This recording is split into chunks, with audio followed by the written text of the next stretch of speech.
Wala nang maraming paligoy-ligoy pa, diretso sa punto na.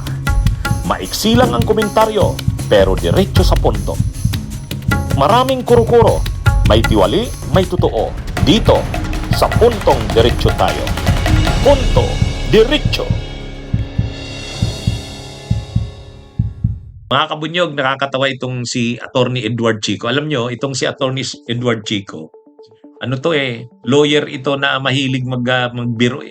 Mga satirical ang mga posts nito, ang mga sinasabi nito, ang mga videos nito. Satirical. At saka, mga pabiro pero may patama. Ha? Ngayon, ang binibiro niya, itong si Congresswoman Beatrix Listro. Sabi ni Attorney Edward Chico, parang bayad na yata ni Congresswoman Beatrix Listro yung utang niya. Ha? Ingranding ang kanyang mga damit. Hindi, sa mga hearings kasi ng Justice Committee, mula nang magsimula ang mga hearings na yan, kapansin-pansin din talaga, parang ang ganda ng mga damit na ni Congresswoman Beatrix Listro. Iba-ibang may kulay yellow, may kulay blue, may kulay red, iba-iba yan. Talagang pinaghandaan niya rin. Ay syempre presiding siya eh. Siya ang chairperson ng Justice Committee. Syempre kailangan tagalang-galang siya.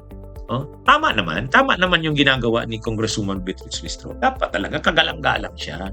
Saka kung hindi siya magpapalit-palit ng damit, makikita yan. Ginamit na yata yan ni Congresswoman Beatrix Listro nung nakalaang hearing. O ngayon yan na naman. O parang pinagpapalit-palit niya lang. Hindi, talagang paiba-iba rin siya. Pero kagalang-galang ang dating. Kailangan kasi para irespeto ka, yung porma mo, dapat rin. Kaya actually tama lang yon yung ginagawa ni Congresswoman Beatrix Listro.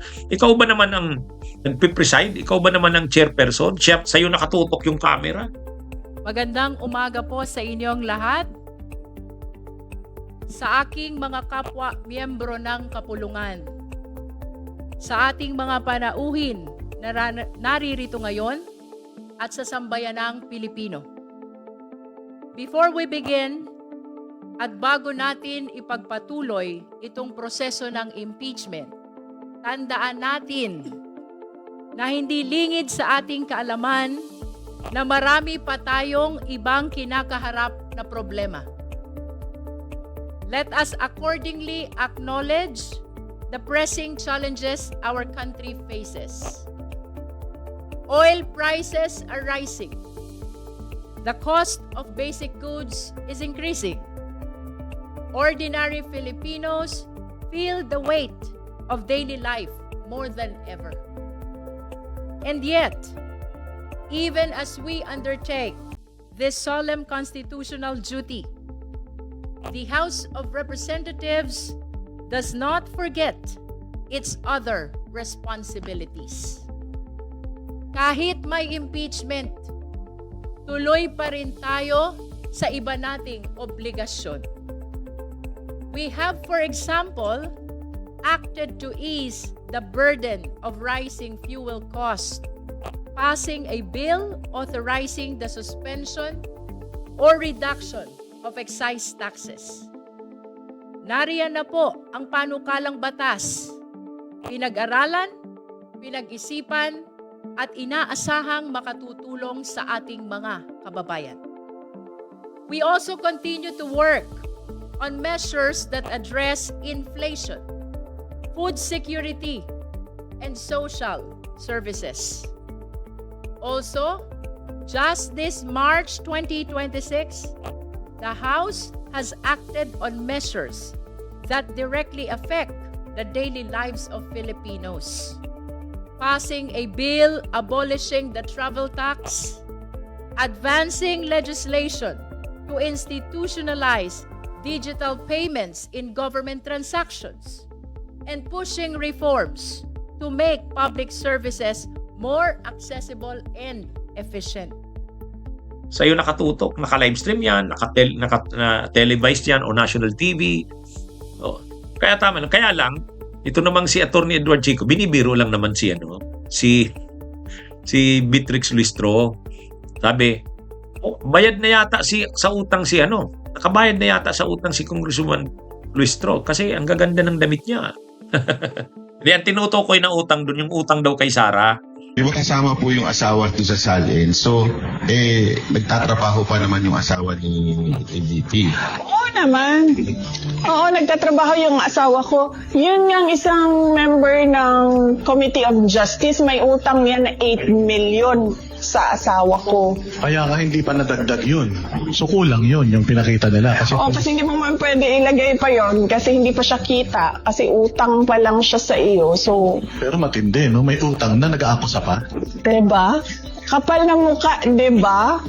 Kaya nga kami mag-asawa pag tinitingnan namin siya ng mga mga interview niya, sinasabi ko talaga sa asawa ko.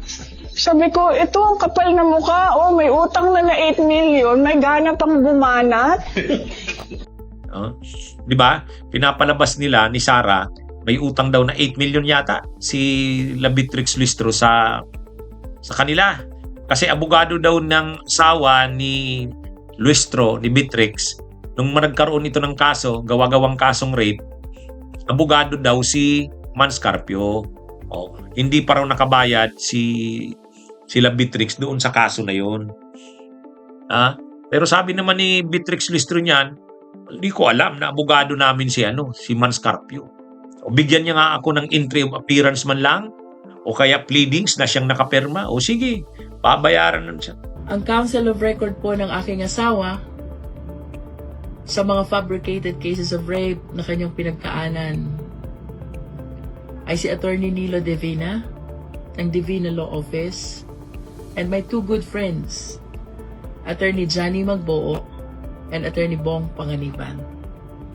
Pangatlo, kung ako man po'y may pagkakautang, ako po'y nakikisuyo, sana po ako'y mapadalhan ng pleading or entry of appearance o kahit na po anong papel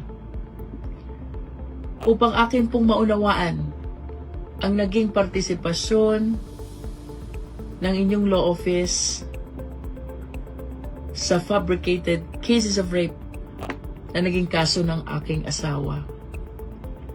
Pasensya na po, pero hindi ko po ito maunawaan, pero rest assured po na kung may makikita akong papel na nagpapatotoo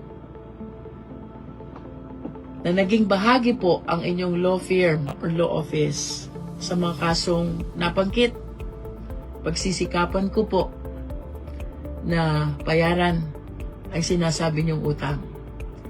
Hindi ko lang po maintindihan, siyam na milyon daw po yun. Kung wala namang entry of appearance, wala ding pleading, para pong ang hirap maintindihan kung saan nanggaling ang siyam na milyon na pagkakautang. Pero wala namang pinapakita si Sara. Ang sabi ni Congresswoman Beatrix Luistro, ang alam niyang abogado niyan, yung Nilo Divina Law Office. Si Divina din yata yan ng UST, College of Law. Ay wala namang pinapakita si Sara. Sabi niya, kung mayroon ba, bayaran ko yan. Pero hindi. Ano naman yan? Nagbibiro lang naman si Edward Chico, yung abogado. Kaya lang nakakatawa yung biro niya. Napansin niya rin na parang magaganda ang damit ni Beatrix. Pero tama lang nga yun. Ako tingin ko dun wala ang problema dun. Pero hindi naman pabiro lang yun, pang-aasar lang ni Attorney Edward Chico. Okay? Mga kabunyong mga kabayan, magandang araw sa inyo.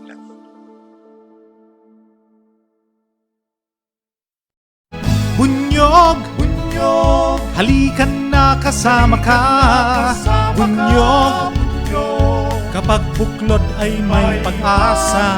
Luzon, Visayas, Mindanao, isa ang pananaw. Sa bagong Pilipinas ang bunyog isisigaw.